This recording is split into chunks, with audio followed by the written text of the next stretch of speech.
Simula pa lamang, kayo ang naging magulang. Sa aking bawat hakbang, turo nyo'y tamang daan. Sa aking mga pagsubok, kayo'y laging tumutok. Kayo na ang laging kapay, hanggang sa magtagumpay.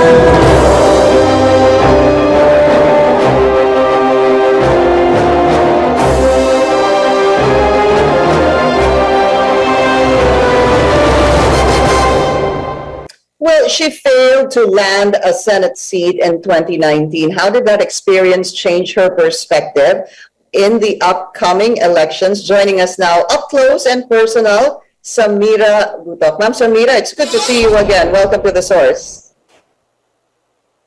Yes, good morning. Assalamualaikum. Happy Monday po, Ma'am Piki. Happy Monday to you too. So yesterday kayo nag-file pero almost inabot kayo dun sa deadline. I think you arrived in Sofitel at about 3 p.m. Pero nakapag-file na kayo parang 5:02, 2 minutes after dapat magsasara na yung official, yung filing that day. What happened? I thought I was so ready po, Ma'am Pinky. So yung documents, yes, were there. Notarizing took a bit of time. Yung pag-ano ng headquarters ng action with me sa team ko, paano yung moving around. So, kasi we were kind of organizing din a prayer interfaith gathering at the same time na I went to Quiapo muna to meet a pastor and the Muslim community. So, sabay-sabay po yung ginagawa ko and I had to fill it up. So, yes, pumasok ako sa Sofitel at about 3, but I really had to kind of slowly fill it up and parang I had to replace it at time kasi yung last name and the first name nagka-interchange. So I had to wait time po, Ma'am Pinky. Nervous siguro. Dinervyos kayo. This is your second try. Ang tanong ng marami siguro, Ma'am Samira, why are you with Action? Why are you running with Isko? And why aren't you running, for example, together with the likes of Attorney Chel Diokno, yung opposition noong 2019? Ma'am Pinky, I don't even want to make kwento how my family, some of them, talagang pinuntahan ako, almost hostage and ambushed me sa Marawi. Nasabi nila, ayaw namin mahirapan ka, Sam, at mag-admin ka na lang. But you know, Pinky, that many of those na kilala ko, since I was a 16-year-old activist na talagang always protesting, opposing, and questioning. And we are entering elections. Sila po yung nag-reach out to me in a time of really, really lowest. Although, syempre, deepest partnership, collaboration, and respects sa amin sa network, Liberal Party, the youth networks, One Sambayan. I'm already, I was, organizing on the ground. But Action Democratico was concretely saying na you have to have decision-making powers. You're part of a board, and if you want to join us, you sign up and take an oath. So siguro, Ma'am Pinky, it's a matter of not riding on two boats.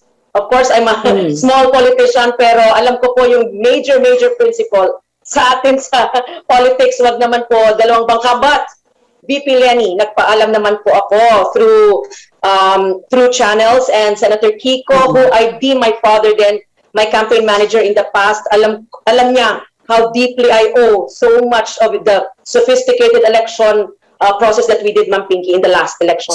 So nauna ho kasi yung action, that's how I'm seeing it, na sinasabi din sa inyo magdesisyon na kayo. But how big of an influence is siguro Mayor Isko Moreno in you running under his ticket, under the Action Democratico ticket?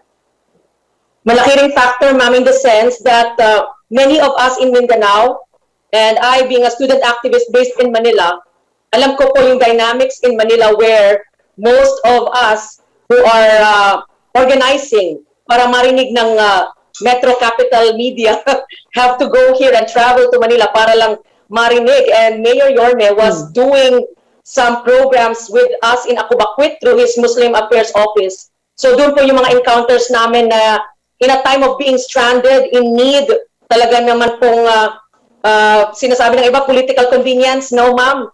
At the time, siguro, nobody can accuse me ko na at the time na pangangailangan, kinakailangan po ng mga kababayan natin, ng mga taga Mindanao dito sa Manila, badyaw man or hindi, ng ayuda at pangangailangan. So, the organization was set up, and they were very concrete in partnering with me and offering me this space in their party. So meron ng history pala dito. That's why it was not very hard for you, I guess, or you were somehow pushed or attracted to even support Mayor Isko. Ma'am, pagkunin ho kaya kayong guest candidate ng ibang mga partido, is this something you're open to? Actually, ma'am, to disclose, no, I even asked Action if I can be a guest, and well, sabi nila no, no, not to me. So they really, siguro, I felt the sincerity na they wanted me organically, Ma'am Pinky, to them. It's like, you know, being part of one station, di ba po? So, yes, I also sought out po, actually, alam ko naman po na, you know, I was one of the biggest butts of trolling. At alam ko po na I wouldn't have any other chance if I wouldn't be able to reach as many as I can. And I did ask permission to other political parties or groups na, would you be interested po to adopt me? And this is Ma'am Pinky, no PR handling me, no person handling me, nobody controlling me. Yes, Ma'am Pinky. So, yes, you can, pwede yung hurt po is i-bash nyo na lang sa akin, nobody else, not my mother, not anyone else na handler. Wala pong handler si Sam. But right now, I'm very grateful for all these volunteers, lawyers, volunteers who are working with me, have been very dedicated in assisting me na, let's fight.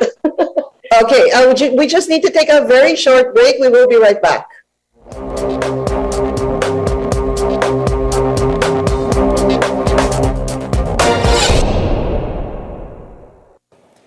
Every night, we take a hard look at the stories and provide you with multiple points of view from here and around the world. Now, we'll bring you more news you can use from the trading floor and the global markets, and bring you more news you can trust in business and finance. Buy, sell, hold on The Final Word, weekdays at 9 p.m. only on CNN Philippines.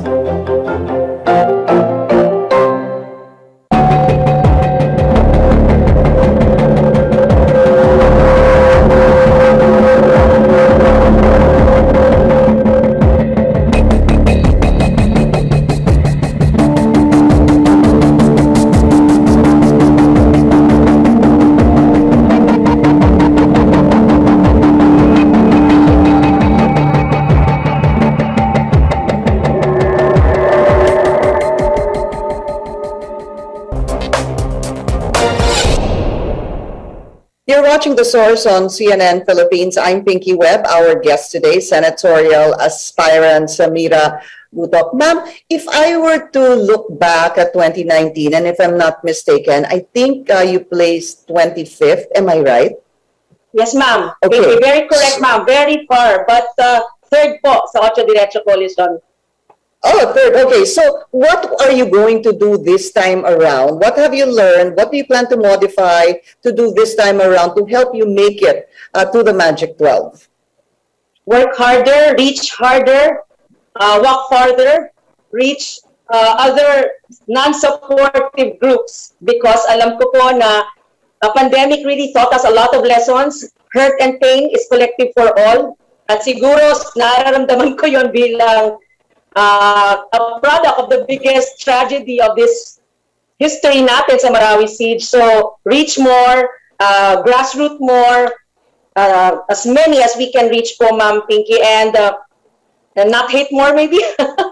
But of course, I will always be the fighter that you knew in the past. And happy World Teachers Day pala, ma'am, nakisingit na, no? Opo, that's right. So, sabi mo nga, you're still going to be that the fighter, medyo fearless, no, na Samira Gutok. So, let's talk about if you win, siguro, hindi, syempre, you have your priorities, but what is the one thing you would want to file, do immediately in case you make it to the Magic 12? What's the first order of business for you?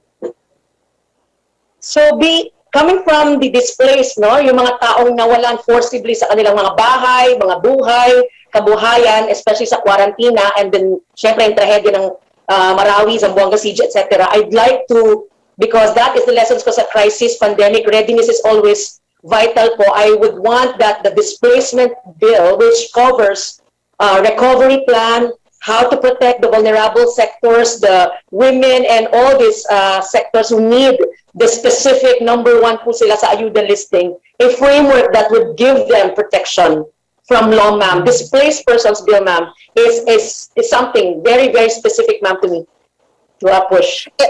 Okay, and what else? And of course, anti-discrimination, ma'am. Obvious, ma'am, ba? I am a product of a discrimination incident, no? When I was applying for a job, so alam ko po how it is for any person, LGBT man siya o hindi. So sana mga Muslims, they would understand that we are fighting for recognition of a national polity of 70 million, if not 60 million voters. At there will be things that I would really have to reach out to. Sana po hindi magtatampo ang mga katutubo na aking nire-representa. Last question, ma'am. Do you think the 2022 elections will be a harder one for you compared to 2019? There would be more places to cover because there are more maybe candidates, but you know, God has His ways, Ma'am Pinky. When me and my mom survived, my family, COVID, at harder but more acceptable in a way na kakayanin because of digital accommodation. And if they're saying because COMELEC will be appointed anew by officials na bago daw next year, all from Malacanang appointment, I won't believe that. I believe in guardianship and honoring of the democracy, and that the COMELEC is the vanguard. And thank you to them that they allowed me yesterday, despite tumagal po ako sa requirements po, ma'am. Thank you, COMELEC. I'm sure we'll continue to hear from you, senatorial aspirant and Mindanao civic leader Samira Gutok. Thank you so much for your time, and of Thank course, you, ma'am. ma'am, good luck to you. CNN po. Thank you po. Thank you po. Maraming salamat. Thank you for joining us here on The Source. I'm Pinky Webb. You're watching CNN Philippines.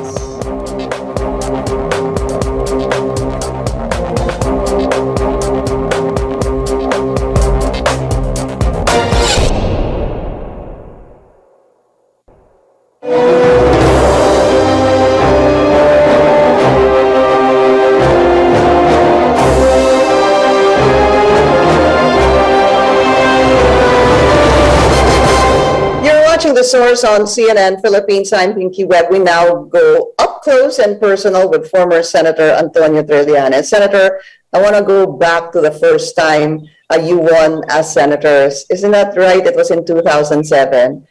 You were being detained, hindi ho ba, at that time? Yes. So I remember that. Opo. Yung interview niyo ako sa loob ng kulungan. Opo. I did interview you inside doon po while you were being detained back then. And tumakbo po kayong senador, nanalo kayo 2007, I believe hanggang 2013. And then 2013, tumakbo po kayo ulit and you won another 6-year term. Looking back at those 12 years you had as senator, what would you be most proud of in terms of legislative work? Okay. When we started out in 2007, we set out on a mission na yung mga advocacy namin sa military noon, to modernize the AFP at yung mga AFP benefits, yung benefits for the uniform personnel, yun yung mga tinulak namin, pinangako namin, and we were able to do that. I was the principal author of the AFP modernization law, na ito ngayon, up to now, napapakinabangan ng ating sandatahang lakas. And at the same time, yung pag-increase ng kanilang subsistence allowance na ganun din, napapakinabangan ng sundalo. And we expanded this pati sa mga government employees na yung Salary Standardization Law 3 na napalaki yung sweldo ng government employees significantly, kasama na dan yung teachers, nurses, at sundalo police, and pati mga pensioners ng AFP-PNP, tumaas din yung pension nila. So, ito yung mga pinangako namin at nagawa namin. So, yun yung kumaga, something that we're very proud of. Ano. But then, when I was in the Senate na, eventually, lumawak na yung advocacy eh. Iba't ibang sangay na ng gobyerno yung naaabot natin, pati yung ordinaryong mamamayan. So, we expanded the advocacy na dun sa anti-poverty at youth development. So, yan yung mga tututukan pa natin, hopefully, kung makabalik po tayo. Okay, uphill battle, do you consider this an uphill battle for you? Kilala po kayo, you are very critical of the president. You have been in the Senate for 12 years, but if we look back, sir, at 2019, wala po kasi sa Ocho Diretso, which was the opposition na nanalo. Do you think the climate this time around is different from from when it was in 2019? I believe so. Ramdam natin yan. That is palpable. Talaga nakita na nila yung na talagang palpak si Duterte, nakukurap si Duterte, at marami nang nadala. And hopefully, they're looking forward sa 2022 na i-rectify yung pagkakamali na yun by picking the right candidates. But we are assuming this to be an uphill climb. Kasi nga, talagang dinimonize kami nung the past 5 years nung propaganda machinery ni Duterte. That's what they're good at. But we're also expecting na greatly diminished na yung impact or effectiveness ng mga troll farms, ng mga fake news. Kasi mulat na yung mga tao. And we'll see ngayon kung ano ang mangyari. But nakita nyo naman, even dun sa Senate slate ni Duterte, wala nang re-electionist na gustong sumama sa kanya. And that's an indicator of the pulse of the people. Kasi normally, yung mga traditional politicians would flock doon kung sino yung llamado or matunog sa masa, sa electorate. Pero walang ganun nangyayari. Sino ba si Senator J.V. Ejercito will also be, from what I read, be part or adopted or will be a guest candidate also of the PDP Laban Kusi wing?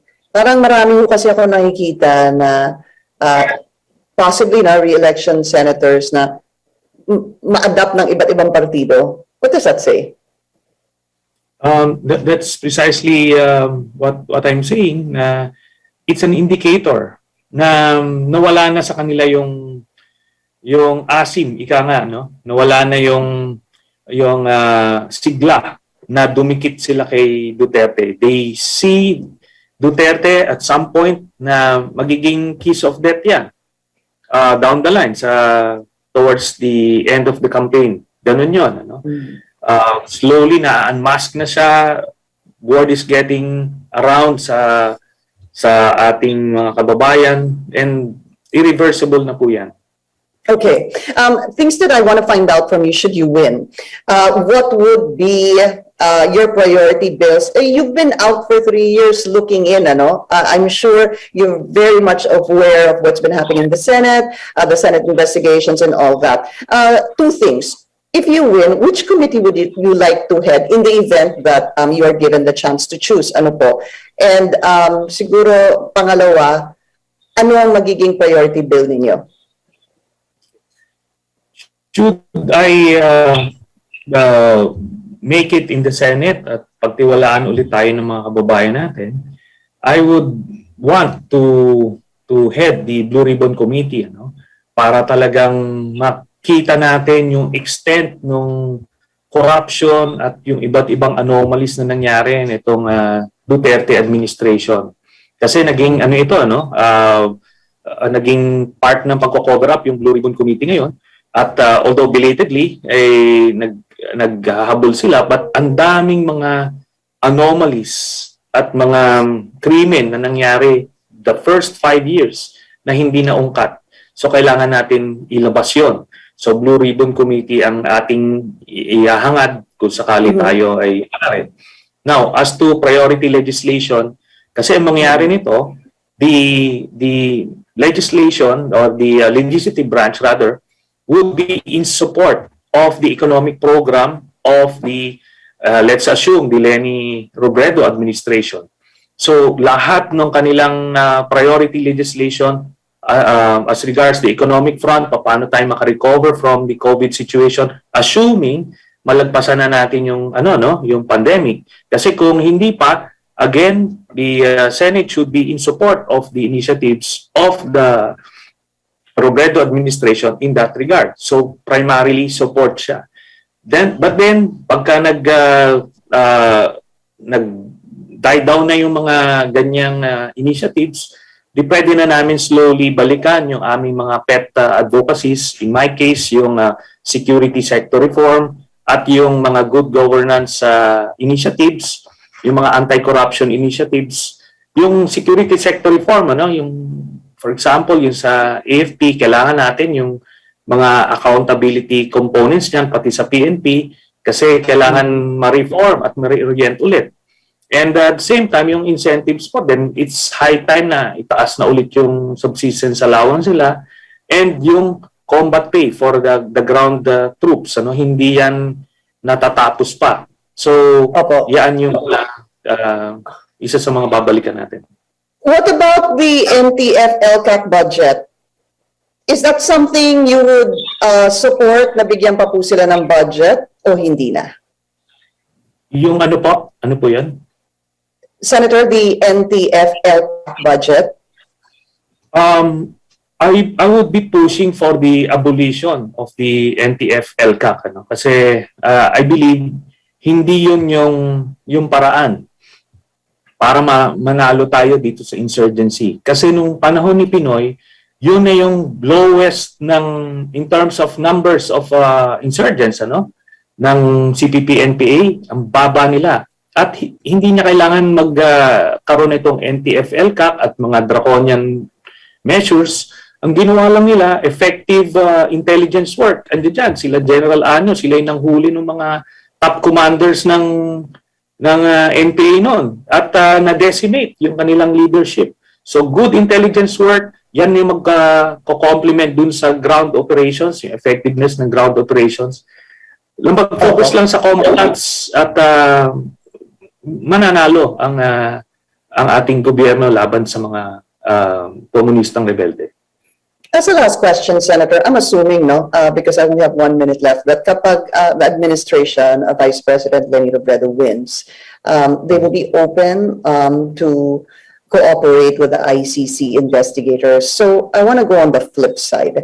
What will happen should you win a Senate seat but hindi po kaalyado ni manalo ang presidente and the president, siguro, let's just say, is cold. Sabihin na lang po natin to cooperate with ICC investigators. As Senator, do you think about this and possibly what can you do as a Senator? Ang pwede po natin magawa is to pursue the investigations kahit sa Senate. Marami tayong makukuha mga dokumento, marami tayong makukuha ebidensya at witnesses na pwede pa rin natin ipasa sa ICC, even without the cooperation of the national government. But then, kailangan ma-generate yung political pressure para kung sino man yung naupo, na kahit kaalyado niya yan dati, but still, they won't spend so much political capital just to defend Mr. Duterte. Mag-give in pa rin yan eventually for as long as the pressure is enough for them to capitulate. All right, former Senator Antonio Trillanes, sir, maraming salamat po sa inyong oras and good luck to you. Maraming salamat, Ms. Pinky. Thank you, and thank you for joining us here on The Source. I'm Pinky Webb. You're watching CNN Philippines.